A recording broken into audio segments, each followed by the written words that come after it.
Welcome to Penrose Learning, where we make understanding easy. You'll start by confirming you're signed into the account that will use the shortcut, then open the Start menu. Once done, find the app in All Apps or use the search box. Type part of the app name with Win+S to surface it quickly. Make sure you can see the app tile or icon, if it's a Microsoft Store app, located in the app list. This prepares the item to be dragged or opened in File Explorer for the shortcut step. If the app supports dragging, click and hold its start tile or icon, then drag it to your desktop. Release to drop a shortcut. If dragging isn't possible, open File Explorer and navigate to C \Program Files or C \Program Files x86 and find the apps. EXE, right-click the EXE, choose Send to, then Desktop, create shortcut.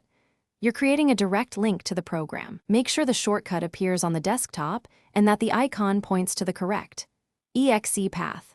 To finalize, rename the desktop shortcut or drag it into a preferred folder. You can also right-click and pin it to the taskbar for quick access. Double-click the shortcut to test that the app launches. This verifies the path is correct. If it doesn't work, delete and recreate the shortcut, ensuring you use the correct EXE or run the program as administrator. Sometimes permissions block launching.